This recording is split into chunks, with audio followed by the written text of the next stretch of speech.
भैया धनपत सेठ आजकल अंग्रेजन का बहुत खातिरदारी कर रहल बाणन और धन से आपन तिजोरी भर ले हवन।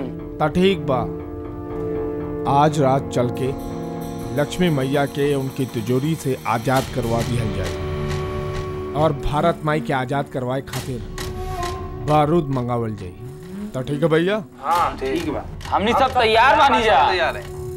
राम राम शंकर भैया। राम राम भैया। ई के हा?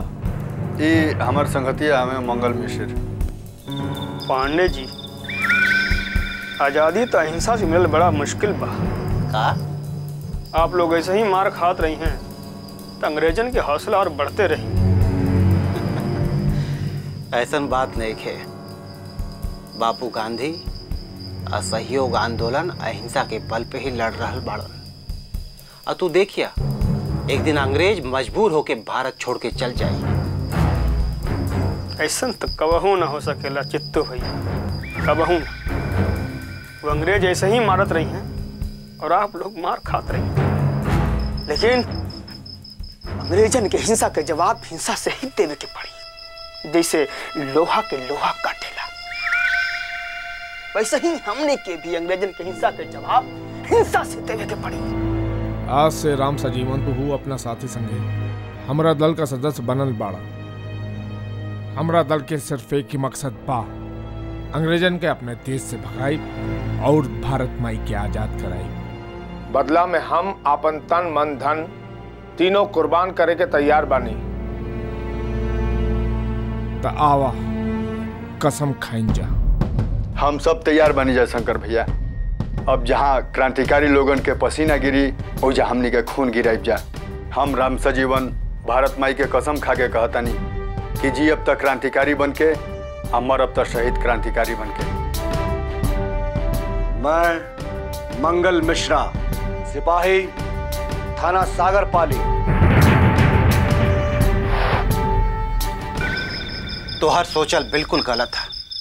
हिंसा करे से अंग्रेजन के गुस्सा और भड़क जाए और वो बदला लेवे के खातिर खून खराबा शुरू कर दे। का मतलब आप हमने कभी लाठी गोली खाई जा वंदे मातरम बोल के? ना चित्तू भैया ना। यही से अंग्रेज हमारे के नपुंसक और कायर समझे ले। हमने के अपनी आजादी खातिर हिंसा करा ही के पड़ी। भय के सत्ता तो अंग्रेज चला ही रहल पड़े। और तोहरा का मतलब हमनियों के हिंसा के रास्ता अपना के तोहरे जैसन ई गांव से ऊ गांव तक भागते फिरी? ना, कभियो ना।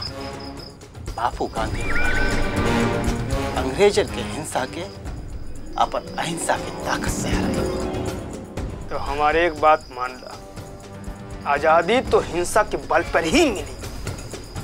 ना भरत, आजादी तो मिली, बाकी वो आजादी हिंसा से ना अहिंसा से मिली। तो ठीक है, आप अपनी आजादी के अपने अहिंसा से ले, बाकी हम तो उनकी ईंट का जवाब पाथर से दे। राउर के विचार में और हमारे विचार में बहुत फर्क है, बहुत जमीन आसमान का अंतर बा। एजा से अब हमारे यहाँ टिकल मुश्किल है। चलो तानी।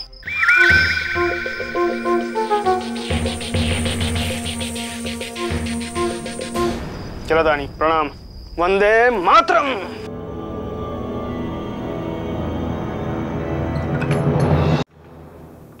बेटा, बेटा। प्रणाम भाई। खुश रह बेटा। बोली का बात? बेटा, हमरा चित्तू के बात के बुरा मत मनिहा। तू दोनों जने एक ही माँ के बेटा हुआ, बस विचार के फर्क बा। जैसे एक ही हाथ के पांचों उंगलियां एक खानी ना होला। हाँ भाई, ऐसा कोनो बात ना है। हम चित्तू भैया के बात का कोनो बुरा ना मानी। ई का कैला मंगल मिश्र, आपन असलियत बता के अच्छा ना कीला तू। अरे अच्छा कहीं नहीं, हम बहुत अच्छा कहीं नहीं। तोरे जैसे गद्दार के चेहरा सामने लावे खातिर ई बहुत जरूरी रहल, बहुत जरूरी। अरे पगला का कैला तू, ई का ना सुना पकड़ाल बड़ा तू। हाँ, हम पगलाई कइल बानी, पगलाई कइल बानी हम। अरे तोरा जैसन गद्दार के मारे खातिर। और तोहरा जैसन लोग के कारण कितना क्रांतिकारी मारल गइलन, जाने कितना लोग पिटाई गइलन। आज तोहार बारी है राम सजीवन, तोहार। अरे का बक रहल बड़ा तू? बाकी रवरे बताई, ये अंग्रेजन के लाठी गोली जुलूम आखिर हमने के कब तक चुपचाप बर्दाश्त कल जाई? बेटा तोहार बात बिल्कुल सही बा। तू दोनों आदमी देश के आजाद करे खातिर लड़ रहा बड़ा। बस फर्क यह बा कि एक आदमी अहिंसा के मानता तो एक आदमी हिंसा के। रवरे आशीर्वाद चाहिए। हमारा आशीर्वाद तोहरा साथ बा बेटा। तू एक दिन जरूर भारत माई की आजादी दिलेबा और तू हमरा सर पे हाथ रख के क्रिया खा कि तू भारत माई की आजादी दिला के ही चैन लेबा। माई, हम तारा सर पे हाथ रख के क्रिया खाता नहीं। जब तक हमार जान रही तब तक हम भारत माई के आजाद करावे खातिर संघर्ष करब माई। भगवान तारा के आजादी के दिन दिखाए। माई, हम तारा दर्शन पाके धन्य हो गई नहीं। धन्य हमें चित्तू पाने जैसा देशभक्त राव के माई जिनके आप जन्म दे। प्रणाम माई, चलो था। खुश माँ तारा की शक्ति देश।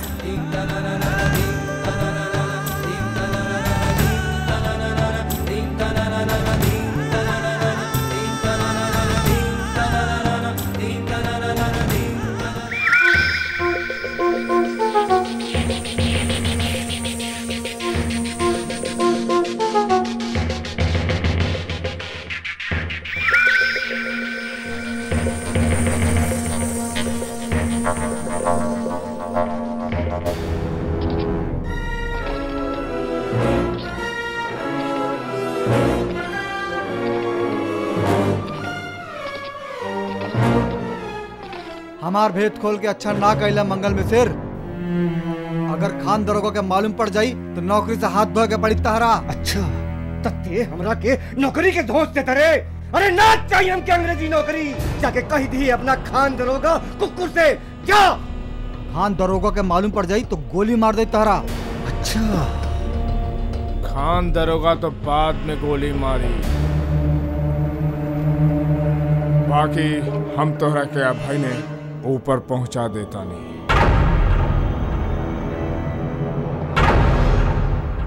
खबरदार शंकर सिंह, अगर तूने गोली चलाई तो तेरे साथ साथ तेरे ये सारे के सारे साथी यहीं ढेर हो जाएंगे और साथ में तू भी।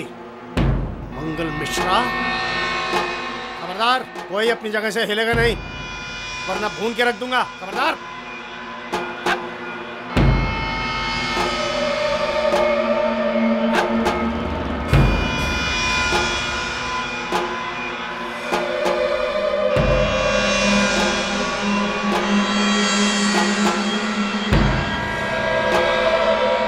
मंगल मिश्रा, कमीने, बस तूने मुझे कुत्ता कहा था ना? क्या कुत्ता बोला तूने?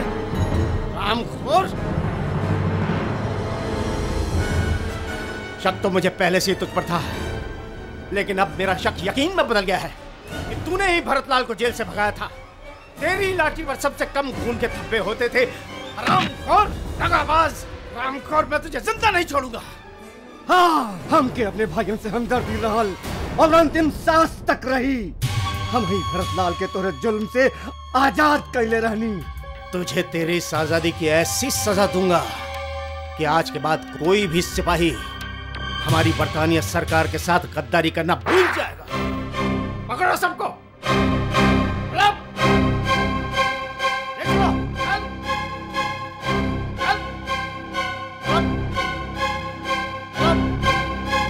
शाबाश, आओ।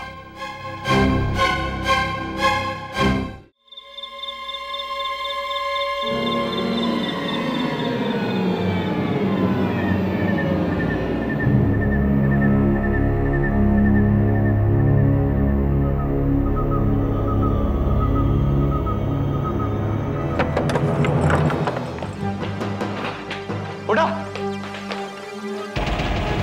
अरे माई रे, चैन कनी सो रहल बाड़ा गद्दार।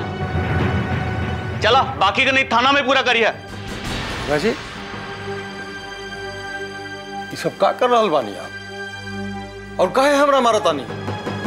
हमार का कसूर बा बताई? कसूर तोहार कसूर ई बाप तू अंग्रेजी सरकार के खिलाफ लोगन के भड़कौले बाड़ा। चला कप्तान साहब तोहरा के गिरफ्तार करे हुक्म देले बाड़न। गलत, हम केहू के ना भड़केले बानी। अरे कप्तान साहब वहां पूजा पाठ करे का हमनी के हुक्म देले रहलन।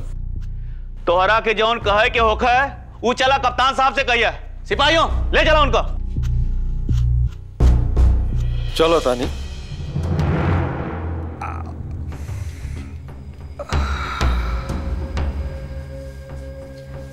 चलो।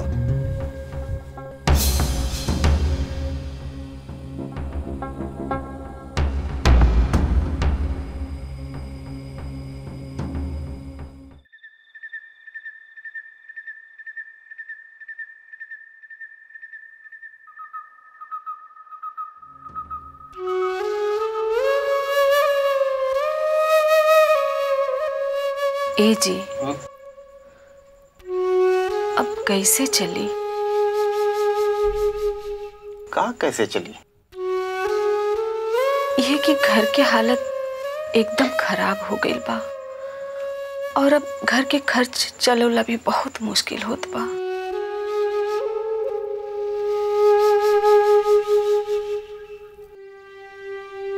किसान लोगन के पैरवी करके भी जे पैसा मिलेला वो तो तोहरे के दे देता।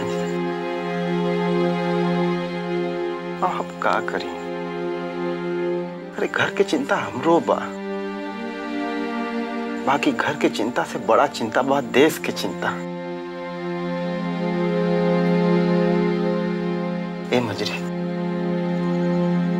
हमनी सबके दुख बहुत छोट दुख बा। पूरा देश शोक में डूबल बा।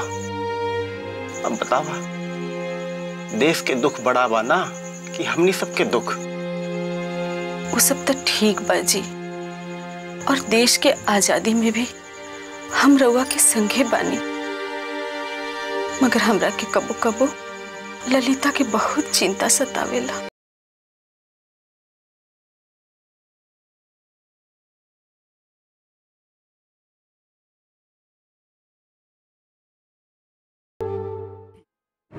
आजादी हमनी के मिली,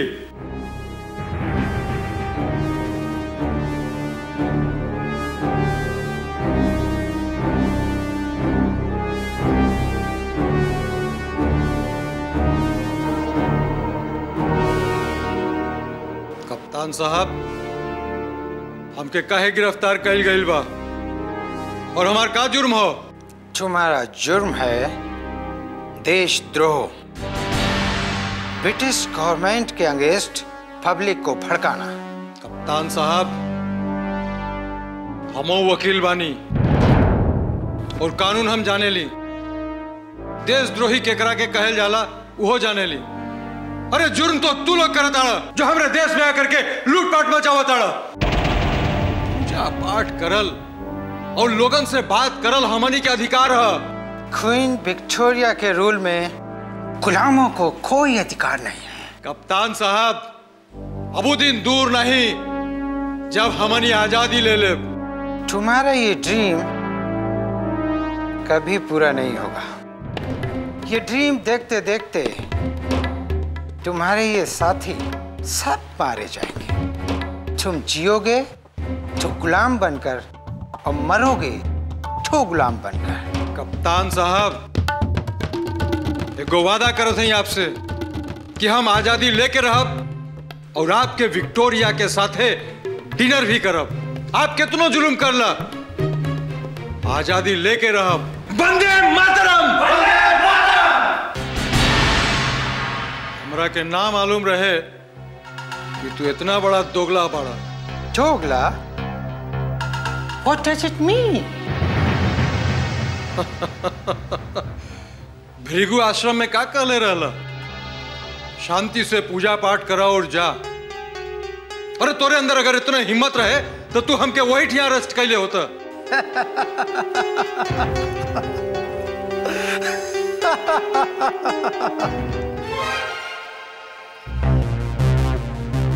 डू आई लुक फूल? मैं अगर तुमको पब्लिक के सामने अरेस्ट करता तो पब्लिक बेकाबू हो जाता और हमको भारी पड़ता। यह से कहनी है तू एक बाप के ना दोगला बड़ा। Bloody Indian. दरोगा, इसको इतना मारो कि आज के बाद इसे आजादी का ड्रीम आना बंद हो जाए।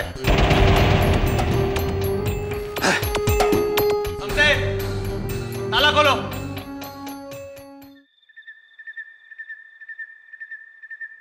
गांव वालों,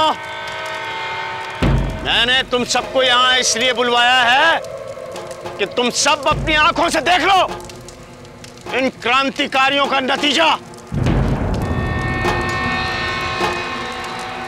इन तुम्हारे क्रांतिकारियों को आज मैं फांसी पर चढ़ा दूंगा तुम्हारी आंखों के सामने।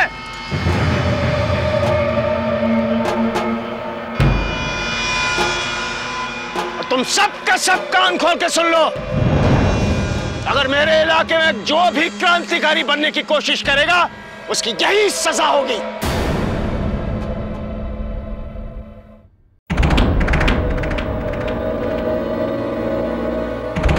ऐसे ही फांसी पर चढ़ाया जाएगा।